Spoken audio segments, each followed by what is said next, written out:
Hey everybody, welcome to the channel. Today I just want to bring you through my learning curve or lessons learned on grips, quick throttle tube, and I'll even talk you quickly through the bar ends. So originally I hadn't planned on changing the bars, but I did want to change the grips. I didn't like the production grips, they feel plasticky, and I wanted to put something better on.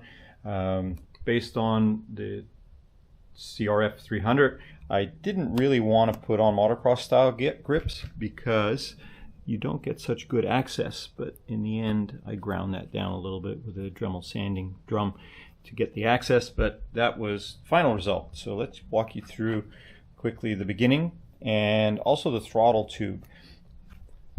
So originally I was going to put on these pillow tops like I have on the CRF 300, but to avoid the donut on the end, I got ATV ones because they have a nice narrow end on them. But stupid me, forgetting that ATV has a thumb throttle, and both grips are the same size, so it doesn't fit over a throttle tube. So that was a little bit of wasted money.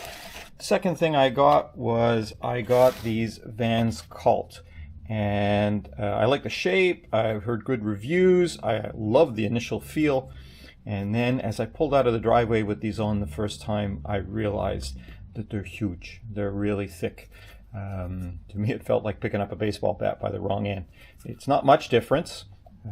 If we look at the original production grip, I believe is somewhere around 31 and a half. These are Pro Taper half waffles that are on the bike now. These are around 30 millimeter, and the Vans, I believe the thick part in the center, are around 36 millimeter. And it doesn't sound like a lot, but to me I didn't like the feel. It just felt wrong. So great grips, just not for me. I think they're based off of cruiser bars, which are not 7/8 in the center, which are 1 inch, so they make them a little bit bigger. Maybe a little bit more comfortable over long rides, but I didn't like them. So settled on the Pro Waffles. Lesson learned, avoid ATV. That's my stupidity. I didn't like thicker, more fatter grips. Wasn't very good for me, and these are the production ones, and they feel even terrible off the bike. That's the left one. So while changing the grips, I figured I might as well change the throttle tube. And just switching hands here, and you see that inside the production throttle tube I'm not sure how well it's going to show up, but there's a lip there, and you can find videos or pictures, and people sand or grind that off. There's also one at this end, and there's little nibs along the throttle tube, and I ground those off on the CRF 300, but I didn't want to have to do that here. And I'd heard about this Motion Pro throttle tube that's supposed to be also a quick grip. So was excited to get that. This is a model 010094, and it's for Kawasaki, Suzuki, Yamaha. It doesn't list Honda, but it does fit absolutely perfect. It comes with a cap on this end, and you can push it out, put some tool down here and pop it out, or I used a knife and just cracked the end of it and popped it off. So that's good for our bar ends. Worked well. But I was a little bit underwhelmed, and being a measurement kind of guy, I went and got my calipers out, and I measured this to be 34.1. Measuring it quickly while also holding the camera here. 36.9 or 36.8. And then I measured inside the cavity, and measured that the maximum diameter I could go to was 40. Actually, you can't go to 40. You need to leave some clearance, so that didn't work either. And hopped on the solid edge, and with my 3D printer, I printed up a couple to test. This one was too thin.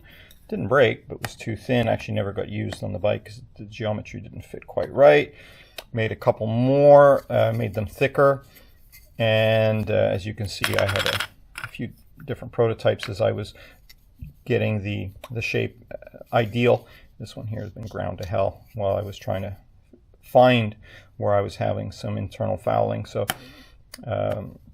That's now been optimized. The final one looks very, very much like this, with just a very slightly different shape here on the where the two cable ends go in, the push-pull ends go in. So that's now been fixed. Maximum diameter I could get is 39.5 inside of there, and I now have, that's on the bike as we speak, and that maybe have, I don't remember, 600-700 kilometers on it. And I've tried to break this by holding it with both hands and one on each end and trying to bend it over my knee, and I can't break it.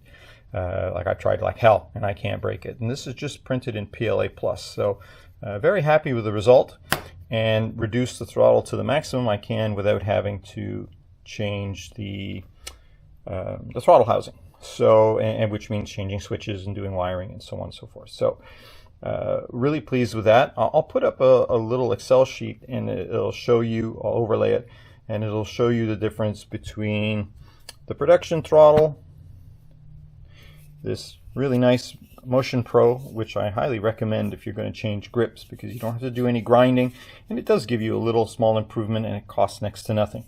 It costs less than having to mess around with taking this grip off and doing all the sanding and the grinding, and you're not sure if you've done it right or whatever. Just put this on, just bloody works. But then I wanted to optimize it to get the maximum I could. So what I did is I figured out how much throttle cable linear is pulling out. I measured that to be 19 millimeter. Goes from 0 throttle to 100% throttle. Then using a little bit of math across this radius, how much twist you need to open the throttle. And I think I got it down from 64 with the original down to about 55 with my final result. It's not earth-shattering. You definitely still feel that the throttle is longer than maybe you would like it to be. You'd like it to maybe be a little bit quicker, but without changing the housing, there was nothing that I could do. So that's the adventure. 3D printed. I'm surprised that it lasted as long as it has, and it is basically indestructible. So let's not get carried away, but really, really happy with the result. One last thing to maybe comment on is taking the bar ends off. On this is a 23, so I imagine a 22 and 24 is the same. The bar end piece insert in the bar is crimped on. If you look at it right underneath the throttle or underneath on the clutch side, you'll see that there's a crimp. So they actually hold that in mechanically. So all you need to do is get enough leverage on this. I don't think you're going to be able to open this star head with a screwdriver. You can't get enough leverage.